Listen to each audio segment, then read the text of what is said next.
Does Jesus really tell us to get rid of everything and live on the streets? Coming up next on Pastor Bob Daly.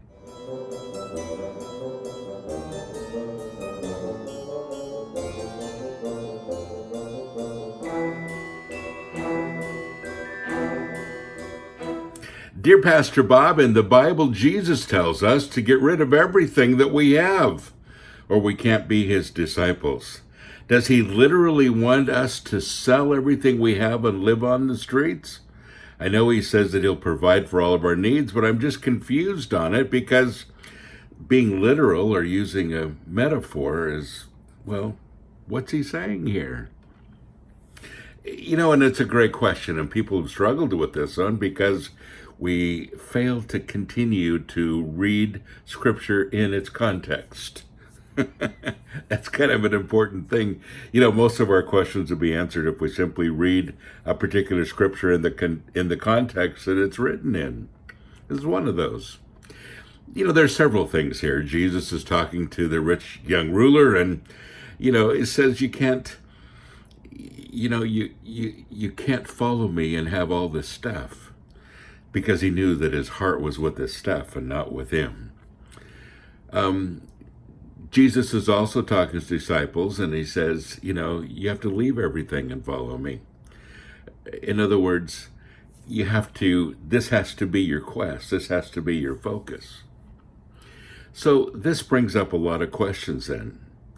How much is enough? How much is too much? How little is too little? What can we live on? Well, that I work with the homeless, so I realize that people can live with basically nothing, because I see it every day. Not the way you want to live, though, and not the way that I think God intended us to live necessarily. I really see the other extreme as well. And, there are two shopping centers here. Well, there are many shopping centers in the Nashville area, but there's two in particular that I've gone to. One of them is in a very upscale part of town, and the other one is definitely not. When I'm in the shopping center that is not, and I smile at people and talk to people all the time. That's my personality. I don't have to get to know you to start talking to you. So I do that. In that shopping center, people talk back, they smile back. There's a friendly atmosphere. When I go to the one that's in the upscale neighborhood, the wealthy people, I smile, they don't smile back. They look at me very judgingly. If I start a conversation, they have quick answers and walk away. Not friendly people. And I don't think it's their fault necessarily. I think it's the money. I hate to say that. Now, some people handle a lot of money very well.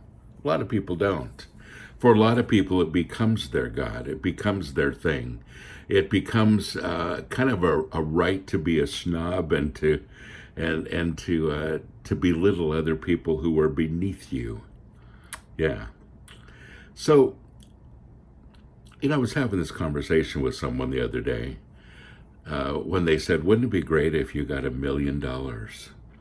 And I always kid people when they go to the mailbox, don't forget to bring back our $1 million check, because, the ministry operates so close to the edge. And, frankly, today we're completely out of money. I can't even put gas in the vehicles.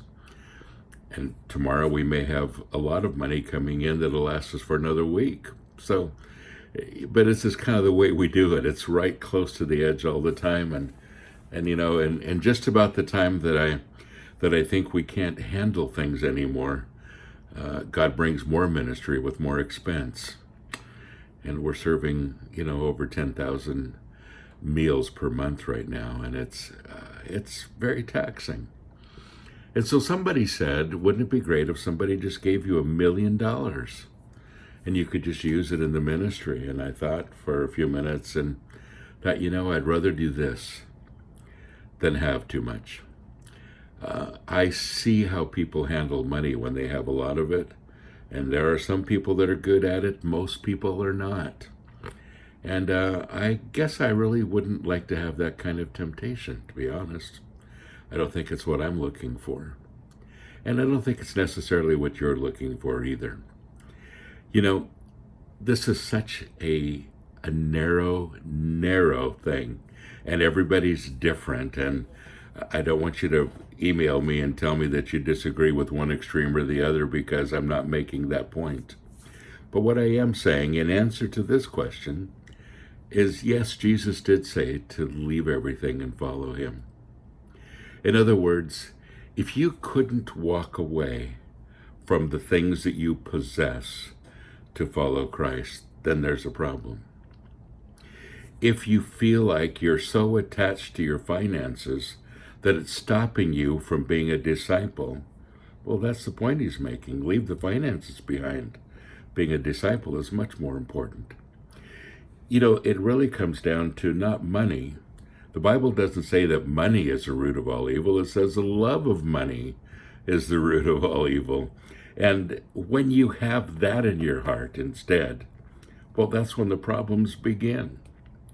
So how do we keep a balance here? Focus.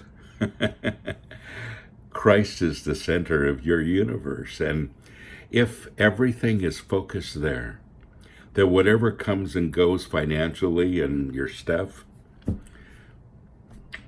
it shouldn't matter all that much. And folks, most people that I know really need to downsize anyway.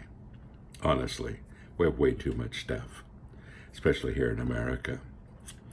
And I think it would be great for us to get rid of a lot of our stuff, to downsize and not make it a priority, and not make it so much of a time-consuming thing to keep up with it. Just my thoughts on that. I'm going to do some podcasts on downsizing. One of these days, we're going to do it. And I have a lot of things to say about it. I have a lot of suggestions that I think would help, and we'll get started on that. But to answer this question, he's not telling you to get rid of everything. He's telling you to get rid of the love of everything. And that's what makes the difference. God bless you. Have a great day.